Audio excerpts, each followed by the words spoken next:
Here is the text with punctuation added. At the point when the $10 billion gadget prepared its infrared vision on the exoplanet K2-18b, 120 light-years away, it distinguished dimethyl sulfide, a sulfur compound that on Earth is created solely by living beings. Does this imply that the matter is settled? Could we at any point finally answer the most ancient question of humankind, whether we are truly alone in the universe, with a clear no? Well, that is unequivocally the essence of the cosmic discussion.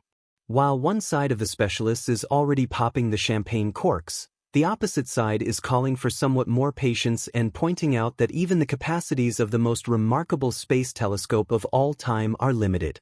Hand on heart, in most individuals' regular routines, dimethyl sulfide, or DMS for short, probably plays no significant role.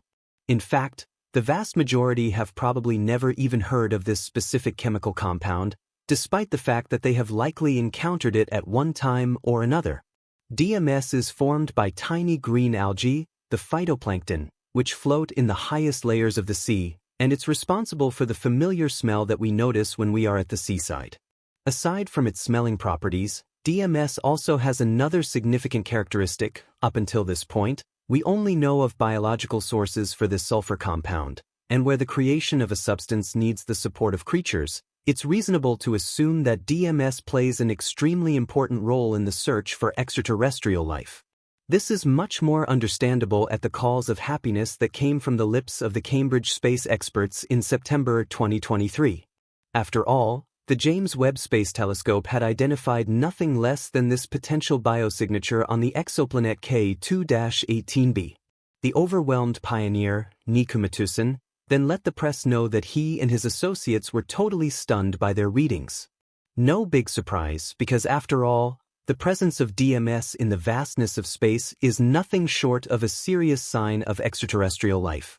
What at first came as a shock to the scientists soon turned into practically euphoric reporting, which inelegantly raised the James Webb Space Telescope to the key to the grandiose search for life.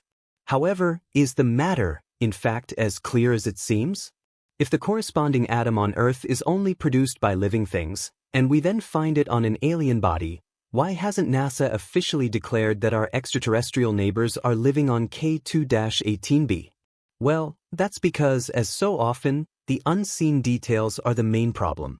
But essentially, the circumstances on K2-18b are everything but terrible. It is a water world, habitable planet located around 120 light-years away from us in the Leo constellation.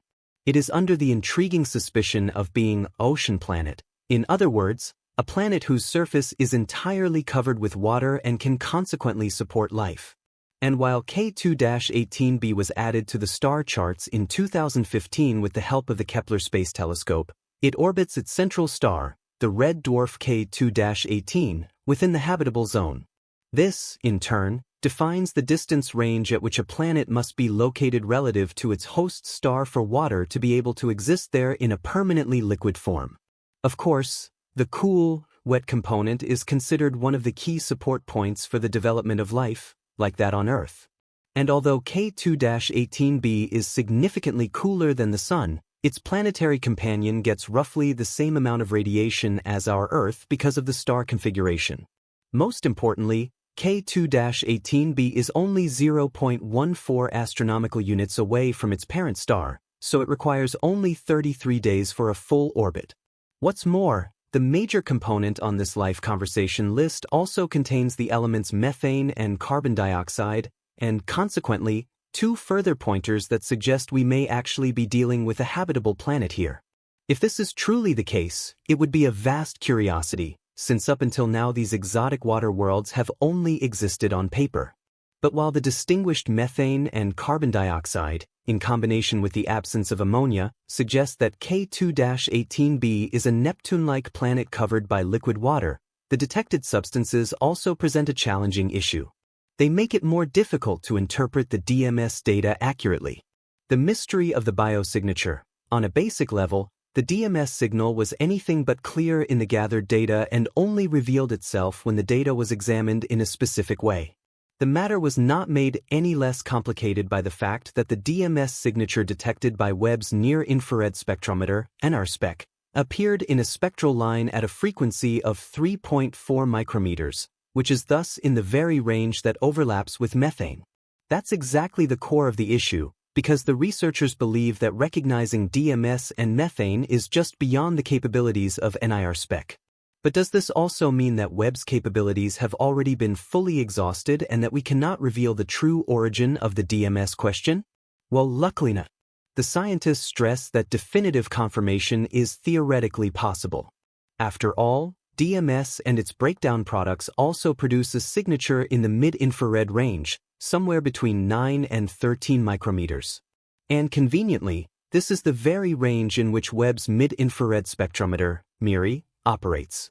While the first NASA announcements still discussed a potential discovery of the molecule dimethyl sulfide in this context, the Cambridge researchers finally wanted to know more. So it worked out again that the astronomers used Webb's sharp infrared vision to get to the bottom of the mystery surrounding the alleged biosignature.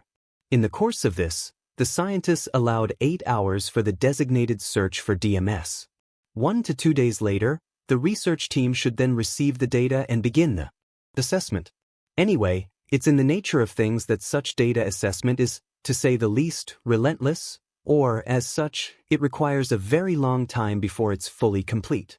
The good news, however, is that the scientists have already been working on the analysis for several months, so it can't take much longer before the latest findings on the presence of DMS on K2-18b are published. When we can identify the DMS, fortunately, the rest of the galactic world is not doomed to just waiting and wasting time. After all, they can also approach the DMS question from a theoretical perspective. In other words, with the help of their models, researchers can check when we will be able to detect the presence of DMS on K2-18b. And that's exactly what the team, led by Shang Minai from the University of California, Riverside, has now done in detail. The scientists simulated K2-18b and its possible biochemistry using several models, mimicking the planet's covering ocean and atmosphere. The researchers then wanted to test how much DMS our extraterrestrial microscopic neighbors would need to produce for it to accumulate in the atmosphere to a level that we could detect, and how quickly it would be broken down again due to radiation. The study concluded with the exciting result that the ongoing data assessment by the team is not in vain because, theoretically, it's possible that biogenic sulfur gases on hydrogen-rich sea worlds like K2-18b could accumulate to detectable concentrations. But, as so often, the big but follows. As of now, extraterrestrial DMS production would need to exceed that on Earth by a factor of 20 for us to be able to detect it with our instruments. This is for the simple reason that most of the DMS is broken down immediately by photochemical decomposition due to solar radiation. In the case of potentially higher concentrations, which are very likely for theoretical ocean planets, a natural protective effect would, however, arise that would stop the DMS loss. In turn, its breakdown products, such as dimethyl sulfide and methane, form a kind of protective shield around the lower atmospheric regions, which are then shielded from further DMS degradation. However, only the future will tell how much this scenario corresponds to reality. What is already clear, however, is that the definitive confirmation of DMS would be no less than an extraordinary achievement in the history of space exploration. And while the team at Cambridge is currently busy assessing the new data, as mentioned above, the lead researcher emphasizes that even one direct discovery would be enough to change the entire history of science. No big surprise. After all, humanity has been pondering for centuries whether there are other living things out there, and eventually, a single example would be enough to end the centuries of speculation. At once, whether the extraterrestrial life breakthrough will be named K2-18b can't be said with absolute certainty right now, but we still know of no other candidate that opens up such a promising lead for us in our search for life in space. The path of your video search now leads you directly to the subscription button. Go ahead and click approval and subscribe so you never miss another video from us again. We'll see you soon.